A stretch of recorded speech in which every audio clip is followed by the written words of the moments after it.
good evening, everyone. We're going to be doing this interview in English because we have a German player on our side, so it would be very rude to not include him in this. I have here the current top 4, if I'm not wrong, in the tournament. I'd like to talk all of you shortly, like who are you, what are you playing, and how are you enjoying yourself so far. So we'll start with you. You can introduce yourself. Hi, I'm Maarten-Jan Livian Buurman. I'm the ECVisualize team manager for Hearthstone, and I've been playing a lot of Hearthstone this tourney, doing rather well because now I'm in top 4. What was your last question? Yeah, that's if you're having fun, but I assume you... I'm having lots of fun, of course. It's a LAN event. I talk to everyone that I know, and I know everyone, so yeah. Oh, very popular. That's good to hear. On to the next one. I'm Thomas Banana Pol, and yeah, I've been having great fun at this LAN. I mean, it's fun to play with friends and stuff, and your team. Yeah, of course. No, and your team, and yeah, it's been going well, so that adds to the fun, of course. So, lastly, yeah, introduce yourself and tell us something about your Hearthstone decks. Yeah, well, I'm Ben Atticus Hilmes. I'm from Germany, and I'm like kind of a training partner with those two guys, and this is the first time really meeting them this LAN, and I enjoy myself. I got kicked out quite early, but that doesn't matter. I'm enjoying myself, having a good time. That's what counts, I guess, and I'm wishing them all of the luck they can have.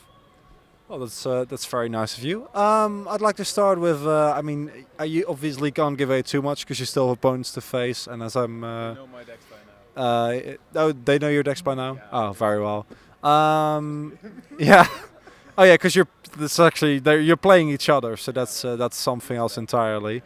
So I assume you know each other's decks card by card.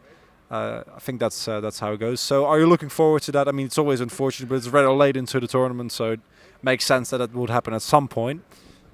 Well, a team kill is never fun, especially because you know each other's playstyle and you have experience from practice. Like, if I beat him in practice all the time, it will be harder for him to actually play against me, even though he might be the better player.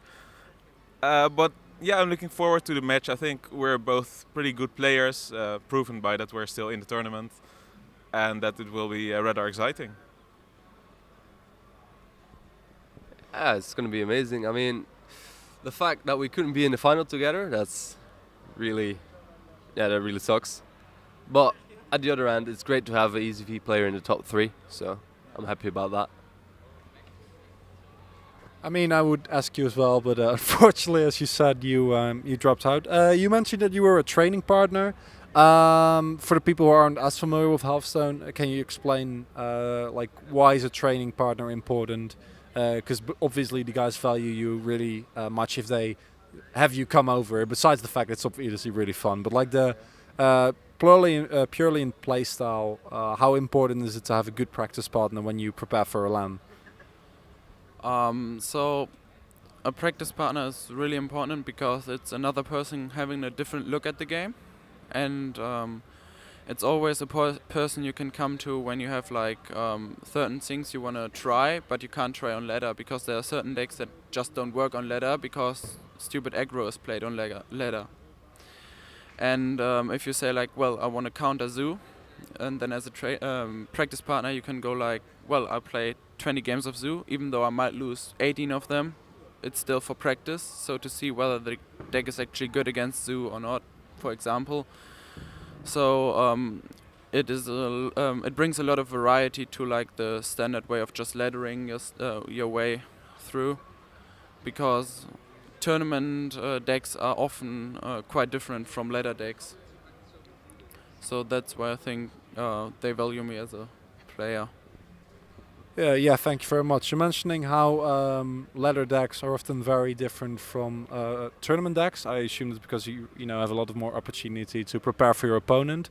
Do you have any examples of decks in tournaments that are like really different? If it's like 2 free cards compared to the ladder counterpart. Well, it's slightly hard because I think the decks I play in the tournament are very not so much different from the decks I play on ladder, but there are decks you don't play on ladder because on ladder you face mostly aggro. So you want all-around good decks. Like if you play against aggro, you want a decent win chance, but if you play against something else, you also want a decent win chance. However, in a tournament, you see more control-like decks. So you want better decks versus control, for example. Or if you think, well, at the beginning of this tournament, I thought like Zoo is kind of done right now. It's out of the meta, so people won't bring Zoo, so people will bring more mid-range, which means that I might want to bring control. And that's why I decided to bring Reno Lock, which is an experiment of mine that worked rather well. But I would never play Reno Lock on ladder because it just gets wrecked by every other deck on the ladder. So yeah, ladder and tournament is so different in that view. Yeah, like Martin says, it's really different from ladder. I mean, on ladder you can only play like top tier decks to get your wins, and in tournaments you can get like special decks no one will expect, and you can get wins with it because you know that not everyone is going to play the same shit as it is in ladder. Yeah, thank you very much. Good luck tomorrow. Unfortunately, only one of you will be victorious, but I'm sure you, if that happens, you wish the other person well, and hopefully one of you can take away the entire tournament. So I'm seeing some glances here, so I assume you guys are going to be fine. Thank you very much.